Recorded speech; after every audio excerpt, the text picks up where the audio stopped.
Hello guys and welcome. I feel like this is a diary, which is not with writing, but creating videos. I will tell you about my life and my journey, so you can learn from that. Maybe you are in the same situation, where you try to build up new skills, grow and get better day by day. And I've learned very quick, if you just sit down and listen to other people, you will grow. Every person in this world has something to share which you didn't knew, and you can learn from everyone in the world. It is not always your priority topic number one and the first thing which comes into your mind when you want to learn something, but overall, still very important. Before I continue with this video, I have something to share. Building a side hustle and a business is not that easy, but there's a way, doing it right next to your 9 to 5. You shouldn't go all in before you exactly know what you want to do and started to sell your first products and get income. Without that, you don't even know if people want to buy your stuff, and you have to be sure about that. And it could happen that people just buy it in the beginning and over time they don't want it anymore, and then you're screwed. The phrase that I heard was just giving enough in your 9 to 5 job to not get fired. This results in you could focus your whole attention, power and energy just inside the things that you really want to do. Would I recommend it? I don't know. Am I doing it myself? I wouldn't say that. But just as a thought, giving all the time, all your focus and energy into someone else's dream, and that is the thing that you are doing with the 9 to 5, is maybe not always the best thing that you could do. So I would say, in some part you can use this, and in some part you don't need to. It's depending on your job, where you live, and in what kind of situation you are. But building a business right next to your 9 to 5 is a really great idea, and you should do that if you want to create something in this world. I want to tell you a little story. If you are an extrovert, and be open-minded and speak with everyone, not because you have to, because you want to, and don't get shy or even think about it twice. And it shouldn't matter at all if a person is further than you or not. We all have to sleep, work, and should be equal. With this mindset, I was on my lunch sitting right to a pretty huge manager, and I took my chance, spoke with him and asked him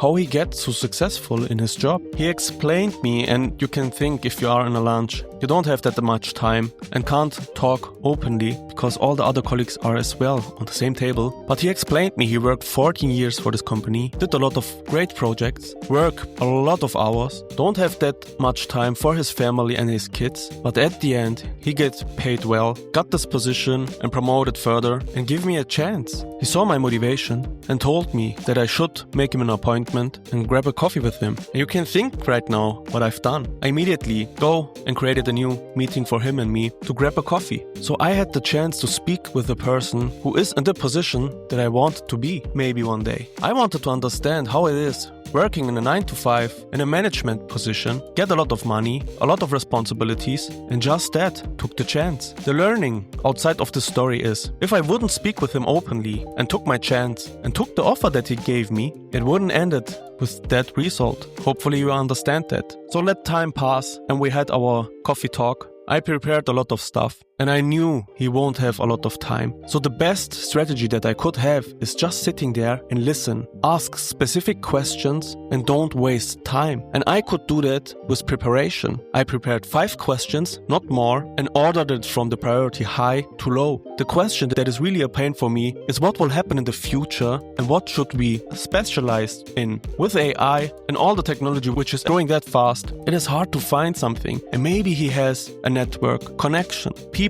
or just informations about what will happen in the future. If you are in that kind of position, you have a pretty strong network. And maybe you know things which others don't know. So that was my first question, and he told me that it is true. In the future, a lot of jobs will be gone because of the technology and AI, but there are still new chances and possibilities, like doing stuff which you can't replace. For example, the human emotions or working in interfaces like in between of people and technology. No AI is possible to replace that. So we figured out we have almost the same past. And the most interesting thing is, he gave me an advice which I already wanted to do. And he don't know me in detail, but the first impression was that I'm an extrovert person, speak well, and maybe should something with cybersecurity. It is pretty simple if you think about it. Everything gets digital and will get in the future a lot of security problems. Every time you create something new, there will be a security issue. I don't know if I like this or not,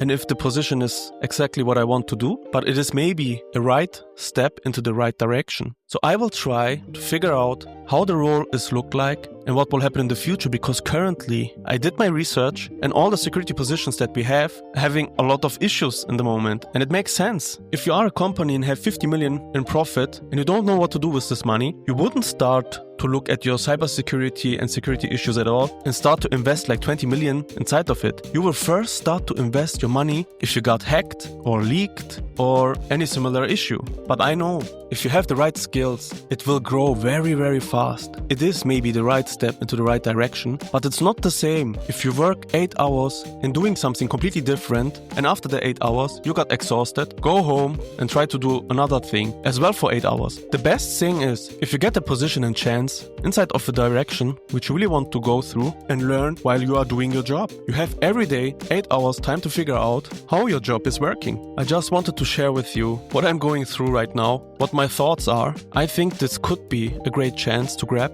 and we are still early with that, and the skills that you are learning can't be taken away from you. And I think these are high value skills and will be even growing in the future, and you have always to be up to date because the technology is changing very fast. So let's see what the next steps are. Let me know what you are thinking about that. But the biggest learning is take the chance, be different from others, because everyone else was sitting as well on this table and had the chance to speak with him, and I just did it. As I mentioned, time was very fast. I asked him if it's okay if I have another question to write him and stay in contact. And he said for sure yes. I gave him no option to say no. I don't want to talk with you in the future, but maybe I'm in the back of his mind. And if I have the chance to get a position in that direction, he will think of me and write me or contact me at all. That is a way to open up new doors for yourself, grow your network, be visible in the company, and maybe get the chance. And please do me the favor, and if you learned something today, don't just be needy and take from other people. Give as well. Be a giver. Think of karma, and as well you will get it back one day. Don't just take, please give as well. It is important and important for the other people. Even if I was in this short coffee talk with him, I wrote down a paper with all the things that I knew in a lot of different areas and tried to help him as well. I don't know if he used it, what his interests are, but at the end, I know I tried it. I was not just there sitting there and tried to take from him. I was trying as well to give him informations and tips. Thanks for watching, guys. See you soon. Bye bye.